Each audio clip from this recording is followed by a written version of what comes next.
Jai Hind everyone. So welcome back to Waking Classes. So we are preparing previous year questions of JKPSA exams. सबसे पहले lecture में Indian polity and governance के हमने PYQs discuss किए, फिर मैंने playlist एक शेयर कर ली, then India and world geography पे कवर करा। अपने लास्ट लेक्चर में हमने मैथ्स और रीजनिंग वाला जो कंपोनेंट था उसको देखा। आज आपके सिलेबस में एक टॉपिक है J&K रीऑर्गेनाइजेशन एक्ट 2019 और उसमें जो अमेंडमेंट्स हुए इसके रिलेटेड जो भी क्वेश्चंस एग्जाम्स में आए हैं, कैसे पढ़ना है, क्या कवर करना है, वो चीजें आज के लेक्चर में हम डिस्कस करेंगे। ठीक है, अपनी पूरी कंसंट्रेशन के साथ आप इस लेक्चर को देखो। इससे पहले वाले भी लेक्चर्स कवर करो, आपको एक फ्रेमवर्क सेट होगा जेकेपीएसआई का कैसे प्रिपेयर करना है, और साथ साथ मैं आपको प्लेलिस्ट भी शेयर कर रहा हूं, तो उनको भी कवर करते चलो। तो at the end of the day you are preparing for very well for this exam. ठीक है, देखो पहले क्वेश्चन से स्टार्ट करते हैं। The very first question is which clause or section of J&K Reorganization Act deals with the Secretariat of Legislative Assembly? ठीक है, तो कौन सी जेके रीऑर्गेनाइजेशन एक्ट की जो सेक्शन है जो डील करती है सेक्रेटरीट ऑफ लेजिस्लेटिव असेंबली के बाद। ठीक है, देखो हमें जेके रीऑर्गेनाइजेशन में क्या पढ़ना है, जस्ट हमें पढ़ना है इसमें कितने शेड्यूल हैं। ठीक है, आपको उनके बारे में पता होना चाहिए, इसमें कितने पार्ट्स हैं और कौन से पार्ट में कौन सी सेक्शंस आती है। फॉर एग्जांपल अगर आपको पूछे ये जो सेक्शन 9 है वो कौन से पार्ट में आती है, तो वो पार्ट 3rd में आती है। कहां पर आती है? पार्ट, देखो अभी तो मैं आपको जस्ट आइडिया दे रहा हूं, इसके बारे में पढ़ाऊंगा तो कवर हो जाएगा। ऐसे मैंने पहले भी ये पढ़ाया हुआ है जेके रीऑर्गेनाइजेशन में, बट वापस भी पढ़ाऊंगा। तो सेक्शन 9 जो है पार्ट 3rd में आती है। आपको कैसे पता चले? क्योंकि आपने याद रखना है कि पार्ट 3rd जो है वो सेक्शन वहां पर कहां से कहां तक की सेक्शन है, 8 से लेकर 57 की। तो मतलब आपको शेड्यूल पता होना चाहिए, आपको पता होना चाहिए कौन से पार्ट में कहां से कहां तक की सेक्शंस आती हैं, ये आपको पता होना चाहिए। उसके बाद सेक्शंस इंपॉर्टेंट आपको याद रखनी है, और उसके बाद आपने याद रखनी है कि जेके रीऑर्गेनाइजेशन एक्ट में जो अमेंडमेंट्स हुए, तो अमेंडमेंट तो मैं आज के लेक्चर में आपको बता दूंगा। ठीक है, तो ये कुछ चीजें आपने याद रखनी। तो अभी एक सिंपल पूछा कि कौन सी सेक्शन जो है जेके रीऑर्गेनाइजेशन एक्ट की डील करती है सेक्रेटरीट के साथ, सेक्शन 49, 50, 51 और section 52। I hope you have tried it. So the correct answer is option C, 51। तो सेक्शन 51 जो है जेके रीऑर्गेनाइजेशन एक्ट की, वो कहती है कि सेक्रेटरीट क्या होगी लेजिस्लेटिव असेंबली की, कि सेक्रेटरीट वो होती है जो सारा ऑफिशियल वर्क देखता है। ठीक है, दिस इज क्लियर, तो कोई प्रॉब्लम नहीं है। देखो सेक्शन 49 किसके साथ डील करती है, साथ साथ ना जो ऑप्शंस है उनको कवर करें। सेक्शन 49 डील करती है, ये रिस्ट्रिक्शंस लगाती है कि लेजिस्लेटिव असेंबली में कुछ चीजें डिस्कस नहीं होंगी। तो डिस्कशन जो भी होंगी लेजिस्लेटिव असेंबली में, उनमें कुछ रिस्ट्रिक्शंस जो लगती हैं वो सेक्शन 49 के तहत लगती हैं। ठीक है, सेक्शन 50 किसके साथ डील करती है? सेक्शन 50 डील करती है कि जो कोर्ट हैं हमारे, वो जो है जो प्रोसीडिंग्स होती है लेजिस्लेटिव असेंबली की, उसके अंदर इंक्वायरी नहीं कर सकते। देखो आप लेजिस्लेटिव असेंबली, या ये चीज पार्लियामेंट में भी होती है, लोकसभा में भी जो मेंबर्स होते हैं वो कुछ भी बोले तो उनके ऊपर कोई प्रोसीडिंग कोर्ट की नहीं चलती है। इसी तरह जो लेजिस्लेटिव असेंबली होगी जेके रीऑर्गेनाइजेशन एक्ट के तहत, जो लेजिस्लेटिव असेंबली बनेगी, जैसे जम्मू कश्मीर में बनेगी या लद्दाख में बनेगी, जो लेजिस्लेटिव असेंबली होगी उसमें कोई भी जो है पहली बात तो लेजिस्लेचर, सॉरी फॉर द इस कन्वीनियंस, लेजिस्लेचर जो है वो लद्दाख में नहीं होगा। लद्दाख में यूटी विदाउट लेजिस्लेटर, वहां पर कोई असेंबली वगैरह ऐसे वाली से नहीं होगा। जम्मू कश्मीर में, तो जम्मू कश्मीर जो लेजिस्लेटिव असेंबली बनेगी वहां पर कोई भी जो है कोर्ट जो है इंटरफेयर नहीं करेगा, इंक्वायरी नहीं करेगा। जो उसकी प्रोसीडिंग होगी उसमें सेक्शन 50 डील करती है, आपने याद रखना। ठीक है, और ये section 52, this is very important. ठीक है, ये एग्जाम में पूछा जाने की प्रोबेबिलिटी है। सेक्शन 52 कहता है कि जो लेफ्टिनेंट गवर्नर होंगे हमारे, उनके पास एक पावर है कि वो ऑर्डिनेंस इशू कर सकते हैं जब लेजिस्लेटिव असेंबली की रिसेस है। मतलब जब लेजिस्लेटिव असेंबली नहीं चल रही होगी तो उसकी रिसेस में सेक्शन 52 कहती है कि एलजी जो है वो ऑर्डिनेंस इशू करेंगे। जैसे प्रेसिडेंट जो है ऑर्डिनेंस इशू करते हैं इंडिया में जब हमारी पार्लियामेंट जो है फंक्शन नहीं होते, वो उसकी रिसेस होती है तब प्रेसिडेंट इशू करते हैं, वैसे जम्मू कश्मीर की लेजिस्लेटिव असेंबली में एलजी जो है वो इशू करेंगे ऑर्डिनेंसेस। ठीक है, दिस इज क्लियर। तो आपको ये ऐसे याद करना है। देखो कुछ सेक्शन है तो आज ही मैं आपको याद करवा दूंगा इंपॉर्टेंट वाली, जस्ट 52 इंपॉर्टेंट याद कर लो, और कुछ हम धीरे धीरे जो है टॉपिक्स कवर करते वक्त प्रिपेयर कर लेंगे। क्वेश्चन नंबर सेकंड क्या कहता है? Which section of JK reorganisation act 2019 deals with the amendment to the first schedule of the constitution of India. तो देखो भारत के जो फर्स्ट शेड्यूल है ना, इंडिया के कॉन्स्टिट्यूशन का फर्स्ट शेड्यूल क्या कहता है? फर्स्ट शेड्यूल कहता है इंडिया की टेरिटरीज और स्टेट्स के बारे में बात करता है। ठीक है, तो उसमें बोलता है कि उसमें चेंज किस अमेंडमेंट के थ्रू आया, जेके रीऑर्गेनाइजेशन एक्ट की कौन सी सेक्शन बोलती है कि first schedule of the constitution India में हम अमेंडमेंट करेंगे? सेक्शन 2, सेक्शन 4, सेक्शन 6 या सेक्शन 8। ठीक है, this is very important section, exam में पूछी जा सकती है, सेक्शन 6। अब यहां से आपको एक और चीज पता चल गई कि जो जेके रीऑर्गेनाइजेशन एक्ट है ना, वो किस शेड्यूल को अमेंड करता है? इंडियन कॉन्स्टिट्यूशन के फर्स्ट शेड्यूल को। फोर्थ को भी अमेंड करता है, क्योंकि फोर्थ जो है वो इसके साथ डील करता है कि राज्यसभा में सीट एलोकेशन कैसे होंगे, तो वहां भी अमेंड करे। बट इंपॉर्टेंट है कि जेके रीऑर्गेनाइजेशन एक्ट जो है उसकी वजह से किस में अमेंडमेंट हो रही है, first schedule of the constitution of India. ये पॉइंट आपने याद रखना है। और कौन सी सेक्शन में ये चीज बोली गई है, सेक्शन 6 में बोली गई है। ठीक है, दिस इज वेरी इंपॉर्टेंट। ठीक है, वेरी इंपॉर्टेंट। ठीक है, ये आपने याद रखना है। अब देखो, जैसे फॉर एग्जांपल सेक्शन 2 है, वो किसके साथ डील करती है, डेफिनेशंस के साथ। किसके साथ डील करती है, डिफरेंट डेफिनेशंस होंगी ना चीजों की, वो सेक्शन 2 में दी गई है। ठीक है, सेक्शन 2 जो है डेफिनेशंस के साथ डील करती है, याद कर लो। देखो, दो सेक्शन वेरी इंपॉर्टेंट है, सेक्शन 3 एंड सेक्शन 4। ठीक है, ये बहुत इंपॉर्टेंट है एग्जाम के लिए, सेक्शन 3 और सेक्शन 4। सेक्शन 3 बोलती है कि यूटी ऑफ लद्दाख की फॉर्मेशन होगी विदाउट लेजिस्लेचर, मतलब वहां पे लेजिस्लेटिव असेंबली नहीं होगी। तो सेक्शन 3 बोलती है कि यूटी ऑफ लद्दाख की फॉर्मेशन होगी विदाउट लेजिस्लेचर। और सेक्शन 4 बोलती है formation of UT of Jammu Kashmir with legislature. तो हमारा लेजिस्लेचर है, लेजिस्लेटिव असेंबली है, सीएम है, आपको पता है।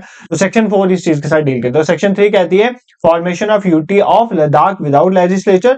सेक्शन 4 कहती है formation of UT of Jammu Kashmir with legislature. ये बिल्कुल भी मत बोलना, ये दोनों सेक्शन बहुत इंपॉर्टेंट है, 3 और 4। ठीक है, सेक्शन 8 देख लें साथ में। सेक्शन 8 बोलता है कि अमेंडमेंट होगी schedule 4 of the Indian constitution. मैंने अभी आपको बताया, तो अमेंडमेंट जेके रिओर्गेनाइजेशन एक्ट की वजह से फर्स्ट शेड्यूल में भी और फोर्थ शेड्यूल में भी हो रही है इंडियन कॉन्स्टिट्यूशन में। जो फर्स्ट शेड्यूल में हो रही है वो कौन सी है, सेक्शन 4 डिफाइन करता है, और सेक्शन 8 जो है डिफाइन करती है अमेंडमेंट होती है fourth schedule of Indian constitution. ठीक है, this is very clear to you. और इसमें से क्वेश्चन एग्जाम में पूछे जाएंगे कि किस किस शेड्यूल में अमेंडमेंट हुई है, तब आपको याद रखना है फर्स्ट और फोर्थ। फर्स्ट में अमेंडमेंट हुई है with section 4 of the Indian constitution, with section 4 of JK reorganisation act. Section 4 में मेंशन है कि अमेंडमेंट हुई है first schedule of the constitution of India, और सेक्शन 8 में मेंशन है कि अमेंडमेंट हुई है fourth schedule of the constitution India. Fourth schedule आपका कॉन्स्टिट्यूशन ऑफ इंडिया का डील करता है राज्यसभा की सीट एलोकेशन कैसे होंगी, और जो फर्स्ट शेड्यूल है वो डील करता है टेरिटरीज के बारे में। ठीक है, दिस इज क्लियर। तो कोई इतनी दिक्कत नहीं। देखो, अभी आपको ना प्रॉब्लम आ रही होगी, क्योंकि अभी आपने जेके रिओर्गेनाइजेशन एक्ट नहीं पढ़ा अच्छे से। अभी मैं आपको समझा रहा हूँ क्वेश्चंस कैसे आ रहे हैं, आपके दिमाग में एक आइडिया बनेगा। अभी मैंने ये थोड़ी कहा कि ये मैं कंप्लीट हो गया, नहीं, मैं पढ़ाऊंगा जेके रिओर्गेनाइजेशन एक्ट वापस पढ़ाऊंगा, लेक्चर्स आएंगे अभी एक दो इस पे, तो हम अच्छे से कवर कर लें। आज जितना पढ़ा रहा हूँ वो याद होना चाहिए। जैसे फॉर एग्जांपल सेक्शन 3 और 4 बोल दी इंपॉर्टेंट है, सेक्शन 52 बोल दी इंपॉर्टेंट, तो अभी तक आपको याद होनी चाहिए। 3 बोलती है कि formation of UT of Ladakh without legislature. 4 बोलती है formation of UT of Jammu Kashmir with legislature. Section 52 मैंने आपको बोला कि एलजी के पास पावर है कि वो ऑर्डिनेंस इशू करेगा जब लेजिस्लेटिव की रिसर्च चल रही होगी। ठीक है, दिस इज क्लियर। तो अभी तक आपको कोई दिक्कत तो होनी नहीं चाहिए इन क्वेश्चंस में। ठीक है, और मैंने आपको अभी तक जो पढ़ाया उसमें मैंने आपको 3 पार्ट ऑलमोस्ट बता दिए। जो पार्ट फर्स्ट है ना हमारे जेके रिओर्गेनाइजेशन का, पार्ट फर्स्ट जो है उसमें 2 सेक्शन है। कितने सेक्शन है, 2 section, section 1 and 2।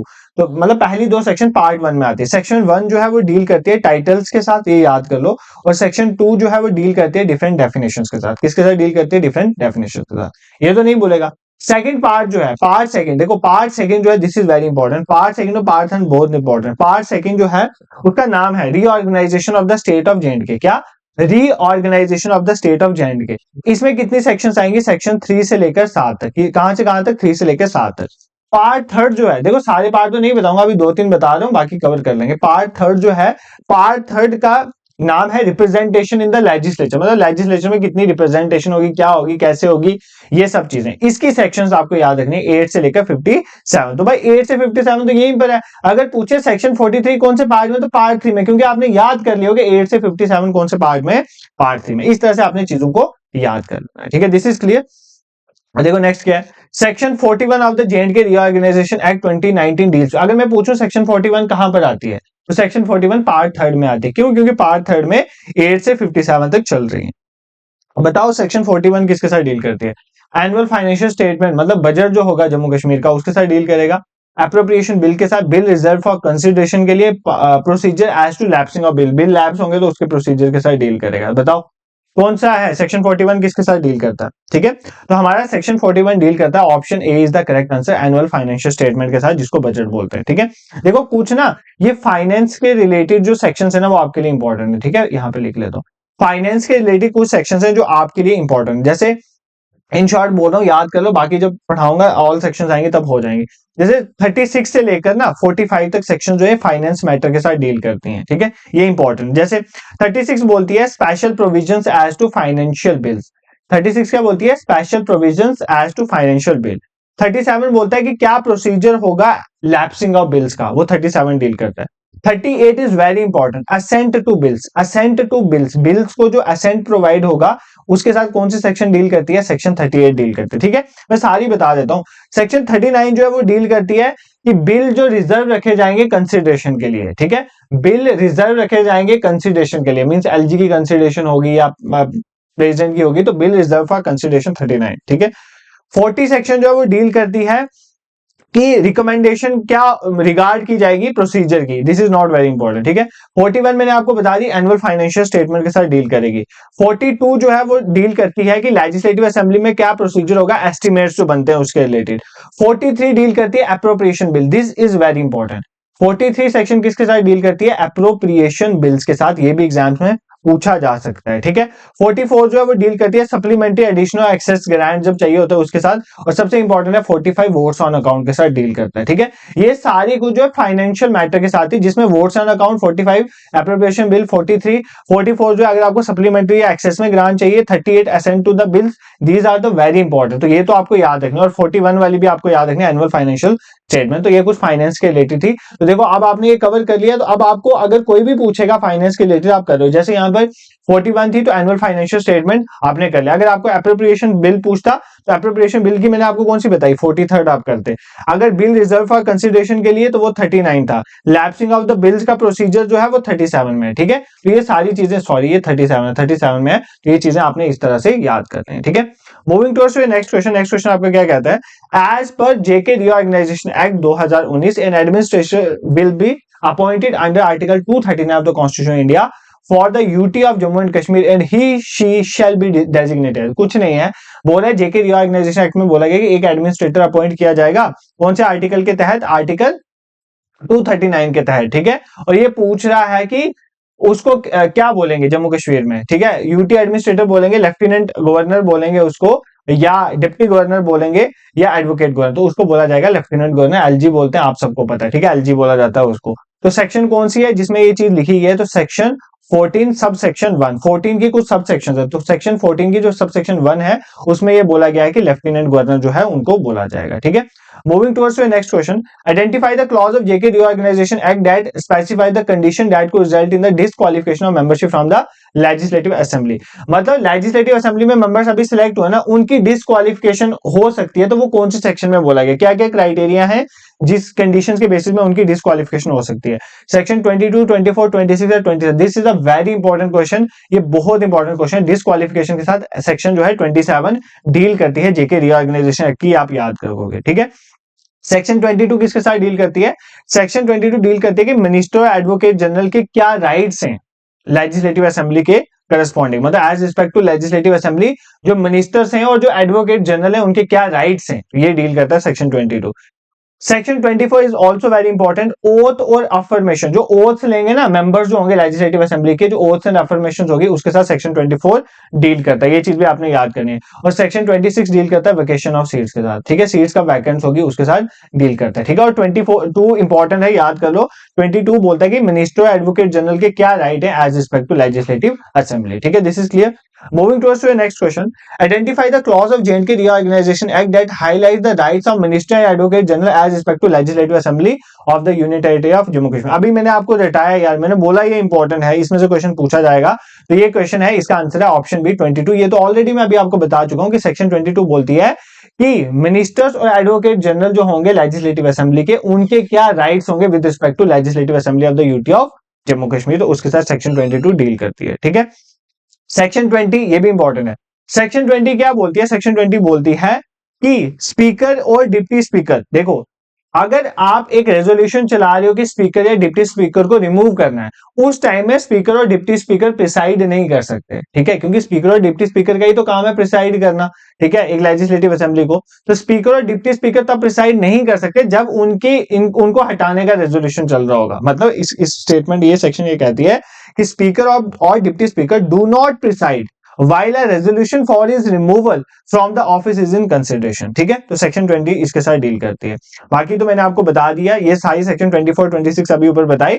Section 16 is also important. Section 16 बोलती है, देखो हमने डिसक्वालिफिकेशन के लिए सेक्शन 27 देखी। सेक्शन 16 बोलती है क्वालिफिकेशन क्या होगी मेंबर्स ऑफ लेजिस्लेटिव असेंबली। तो लेजिस्लेटिव असेंबली के मेंबर्स की क्वालिफिकेशन के साथ सेक्शन 16 डील करती है। इसकी डिसक्वालिफिकेशन क्या सेक्शन 27 डील करती है। ठीक है सर, आपने आज के लेक्चर में सारा क्यों नहीं पढ़ाना जेके? इसीलिए नहीं पढ़ाना क्योंकि इसके इतनी सेक्शन है, तुम हो जाओगे पागल, और मुझे तुम्हें पागल नहीं करना है क्योंकि तुम पढ़ाई छोड़ दो।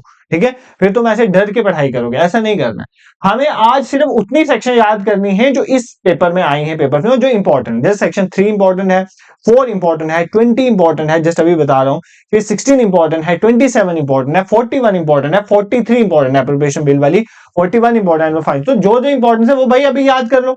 अभी 2-3 लेक्चर्स इसमें आएंगे तो सारी याद हो जाएंगे। ये जब अगर कोई चीज मुश्किल हो ना, उसको टुकड़ों में पढ़ना चाहिए, तो टुकड़ों में पढ़ेंगे, एक दिन लास्ट में सारे टुकड़े जोड़ के ये प्रिपरेशन हमारी हो जाएगी। ठीक है, this is clear. So next question पे मूव करते हैं। नेक्स्ट क्वेश्चन आपका ये कहता है Which clause of the JK reorganized specifies the duration of legislative assembly of the UT of Jammu Kashmir?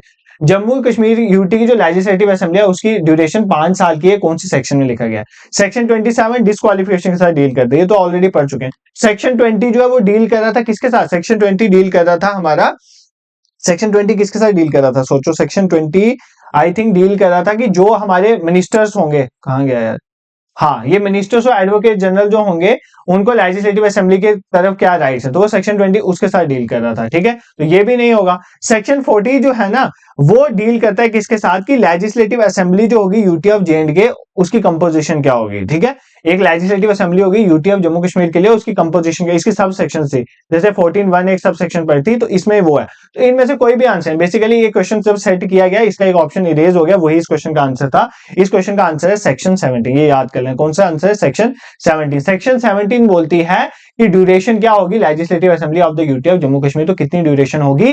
5 साल की ड्यूरेशन होगी। ये पॉइंट आपने याद कर लेना। ठीक है, नेक्स्ट क्वेश्चन देखो। According to the Jammu Kashmir reorganisation act, the UT created without a legislature is, तो विदाउट लेजिस्लेचर कौन सी यूटी क्रिएट हुई थी? लद्दाख, जम्मू कश्मीर, जम्मू या करगिल? जम्मू करगिल कोई यूटी नहीं क्रिएट हुई, दो हुई है, जम्मू कश्मीर और लद्दाख, और लद्दाख विदाउट लेजिस्लेचर है, सेक्शन 3 में बोला गया। और सेक्शन 4 में ये बोला गया है कि जम्मू कश्मीर की विद लेजिस्लेचर। सेक्शन 3 कौन से पार्ट में है? पार्ट सेकंड में है, याद कर लेना, पार्ट सेकंड में है। ठीक है, तो इंपॉर्टेंट चीजें ऐसे पूछ लेगा कि कौन से पार्ट में कौन सा क्वेश्चन है। ठीक है, दिस इज क्लियर।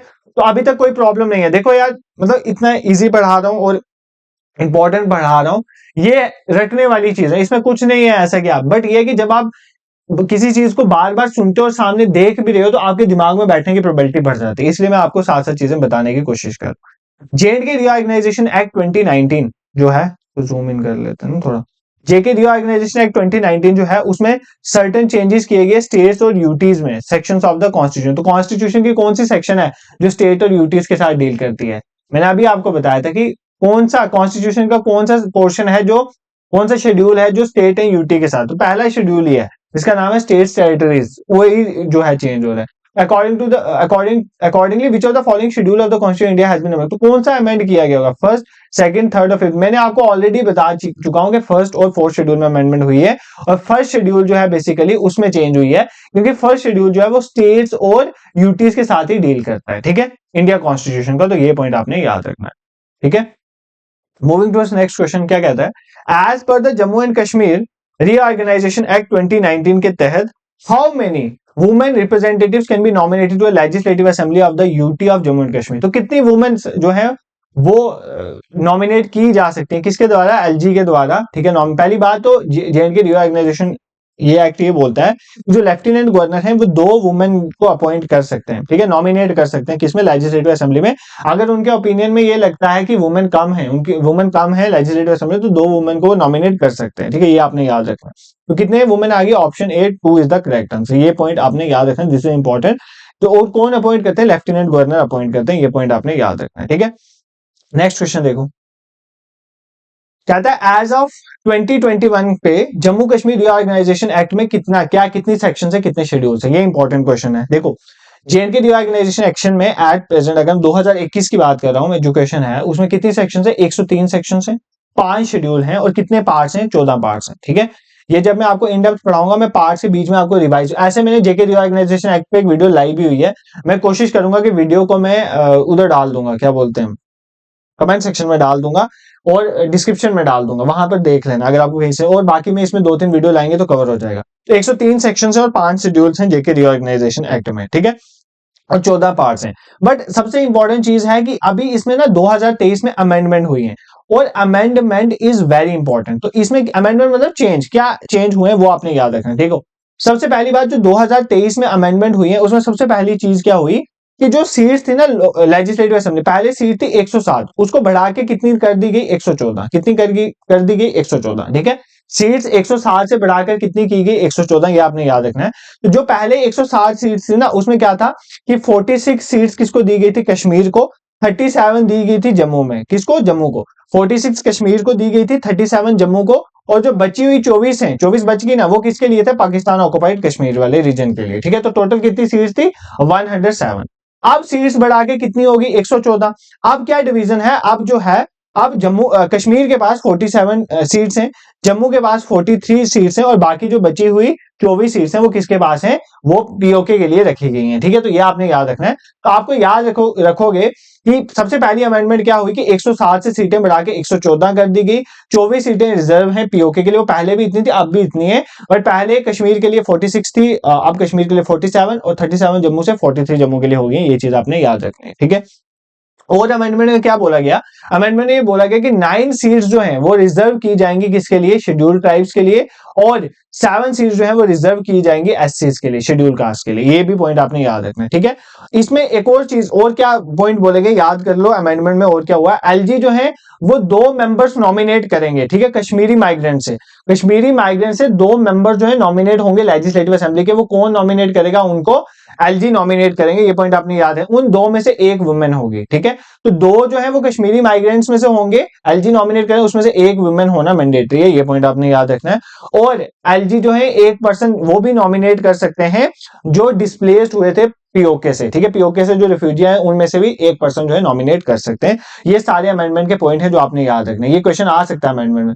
तो अमेंडमेंट में सबसे पहली बात 107 से 114 के, 46 कश्मीर के थे, 37 जम्मू के थे, अब 47 कश्मीर 43 जम्मू, 24 पीओके की अभी भी वही चल रही है। अगर आप ऐड करोगे इतना ही आएगा, 9 सीट जो एसटीज के लिए, 7 सीट एससी के लिए, 2 जो होंगे वो कश्मीरी माइग्रेंट्स के लिए, एक वुमेन के लिए, एक सीट जो है जो पीओ जेके से आए, पाकिस्तान ऑक्युपाइड जम्मू कश्मीर से जो आए हैं, डिस्प्लेस्ड हुए हैं, उनके लिए जो है एक सीट जो है रखी जाएगी। ये पॉइंट आपने याद है। तो मैंने आपको अमेंडमेंट्स भी बता दी ताकि अगर क्वेश्चन कोई ऐसा आए तो आप इसमें इजीली कर लो। नेक्स्ट क्वेश्चन क्या कहता है, एज पर JK reorganisation act 2019 the total number of members in the legislative assembly of UT of J and K shall be. भाई इस क्वेश्चन का आंसर आपको आना ही चाहिए ना, कितने मेंबर्स हैं, ठीक है, कितने। अब अमेंडमेंट के बाद 114, बट पहले कितने थे 107 थे, तो option D is the correct answer. इसमें तो आप कुछ बताने वाला इतना था नहीं, ये क्वेश्चन तो आपने इजिली अब कर लिया होगा। नेक्स्ट क्वेश्चन क्या कहता है, The J&K Reorganization Act 2090 provides for the reorganization state of J&K into UT of Jammu and Kashmir and Union Territory। अब देखो यार JK Reorganization 2019 में हुआ क्या था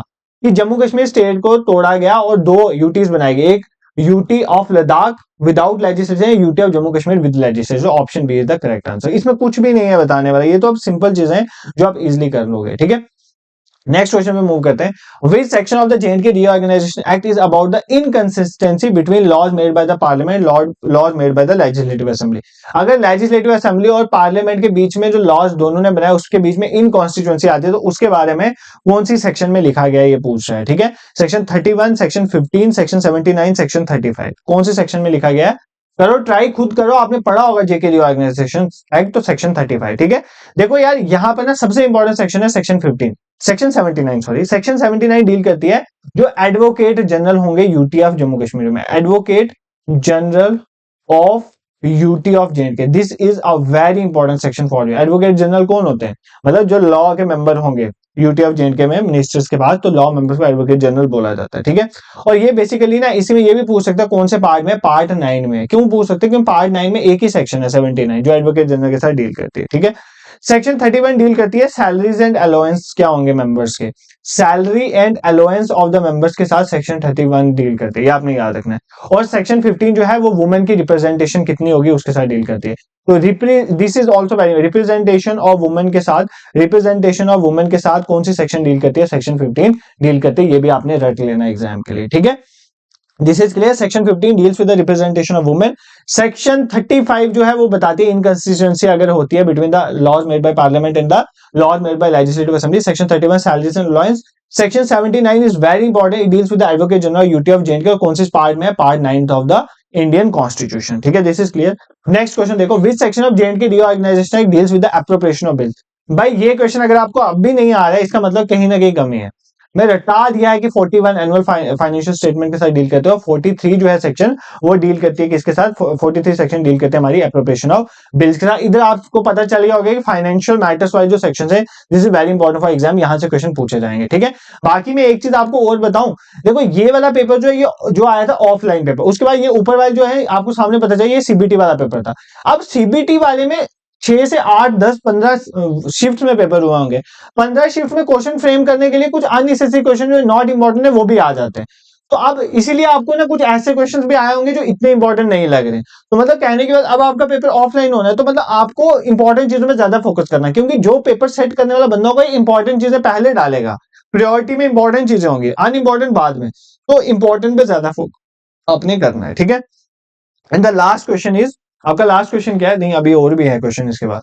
जेके रीऑर्गेनाइजेशन एक्ट 2019 जो है उसको प्रेसिडेंट का एसेंट कब मिला, प्रेसिडेंट ने कब हाँ भरी, 7 जुलाई, 8 सितंबर, 9 अगस्त, 11 जून। देखो इसमें से क्वेश्चन आता है, 3-4 डेटें याद रखनी है। देखो कुछ नहीं है, सबसे पहली डेट 5 अगस्त को ऑनरेबल हमारे होम मिनिस्टर जी अमित शाह जी ने रखा इसको। ठीक है, कहां पर, 5 अगस्त को राज्यसभा में रखा। सबसे पहले इन्होंने कहां पर रखा था, इसको राज्यसभा में रखा और वहां से पास कराया 5 अगस्त को।